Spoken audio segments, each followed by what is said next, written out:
2 লক্ষ টাকা দাবি করে। মুক্তিপণের টাকা না দিলে ভিকটিমকে প্রাণনাশের হুমকি প্রদান করে। পরবর্তীতে ভিকটিম পরিবারের মোবাইল ব্যাংকিং এর মাধ্যমে অপহরণকারী। আসসালামু আলাইকুম প্রিয় দর্শক, প্রতিদিন রাজনৈতিক, সামাজিক ও অর্থনৈতিক প্রেক্ষাপট নিয়ে বিশ্লেষণধর্মী ভিডিও পেতে আমাদের চ্যানেলটি সাবস্ক্রাইব করে আমাদের পাশেই থাকুন। ভিডিও শেষে গুরুত্বপূর্ণ আলোচনা করা হবে। চলুন সরাসরি ভিডিও। 8 বছর বয়স নামের এক শিশুকে অপহরণের শিকার হয়। ভিকটিমের মায়ের সাথে অপহরণকারী বাদল ওরফে হৃদয় 30 বছর বয়স নামের এক তরুণের মোবাইল ফোনের মাধ্যমে পরিচয় হয়। পরিচয়ের সুবাদে ঘটনার দিন ভিকটিমকে নিয়ে ভিকটিমের মা সদরঘাটের সোয়ারিঘাট এলাকায় বাদলের সাথে দেখা করতে যায়। পরবর্তীতে অপহরণকারী বাদল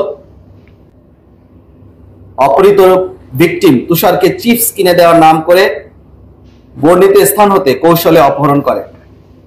ভিকটিমের মা সদরঘাটের সোয়ারিঘাট ও এর আশেপাশের বিভিন্ন জায়গায় খোঁজাখুঁজি করে না পেয়ে ডিএমপি থানার কোটালী থানায় একটি সাধারণ ডায়েরি করেন।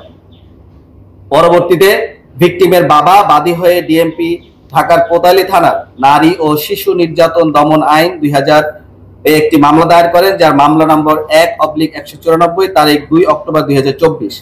পরবর্তীতে 2 অক্টোবর 2024 তারিখ অজ্ঞাত এক ব্যক্তি ভিকটিমের মাকে ফোন করে মুক্তিপণ 2 লক্ষ টাকা দাবি করে।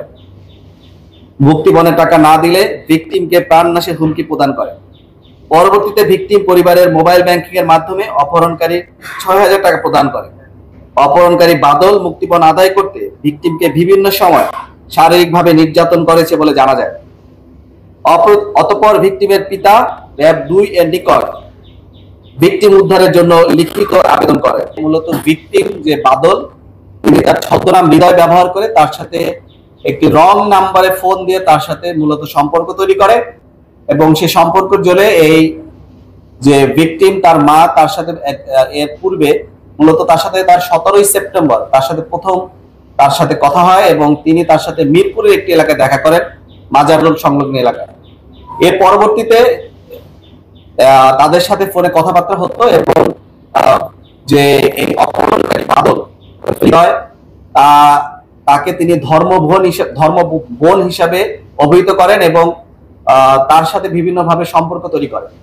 পরবর্তীতে এই বাদল ভিকটিম যে মা তাকে সহ যে আমাদের যে সদরঘাট যে লঞ্চ টার্মিনাল আছে সেখানে তাকে যাওয়ার জন্য অনুরোধ করে এবং পরবর্তীতে তারা সেখানে মিলিত হয়। পরবর্তীতে যখন তারা এই অপহৃত যে আব্দুল্লাহ নূর তুষার বাদল তাকে চিপস কিনে নেওয়ার জন্য তাকে লঞ্চ ঘাট থেকে বাইরে নিয়ে যেয়ে একটি দোকানে নিয়ে যাওয়ার কথা বলে এবং পরবর্তীতে মূলত এটি হচ্ছে 30শে সেপ্টেম্বর বিকাল 5টার ঘটনা।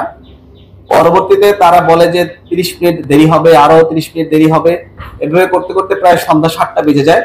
যখন আর তার সাথে যোগাযোগ করতে না পেরে এই অপহৃত যে আব্দুল্লাহ তুষারের মা সে পরবর্তীতে তার বাসায় ফেরত আসে এবং ফেরত এসে তার পরিবারের সদস্যকে বিষয়টিকে অবহিত করে এবং পরবর্তীতে তারা যখন আর তাদের সাথে যোগাযোগ রক্ষা করতে না পেরে পরবর্তীতে তারা পুলিশের কাছে দ্বারস্থ হন এবং একটি অভিযোগ দায়ের করে।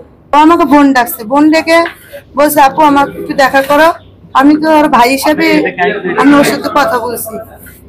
পরে আমি দেখা করার পরে আমার সন্তানটা বলতেছে আপু তোমার সন্তান কিছু কিনে নেই, তুমি এই জায়গায় বসো। সে বসে আমার সন্তান নিয়ে চলে গেছে। আমি ফোন দিছি তাই আসতেছি, ফোন দেওয়ার পরে তাই আসতেছি, মানে আমার 2 ঘন্টা এইভাবেই আশ্বাস দিছে। যখন রাত হয়ে গেছে তখন থেকে আর ফোন ধরে না, 7টার পর থেকে না ধরার পরে রাত 12টার পরে আমাকে ফোন দেওয়া বলে 2 লাখ টাকা দিতে হবে, নাহলে সন্তান মেরে ফেলাম।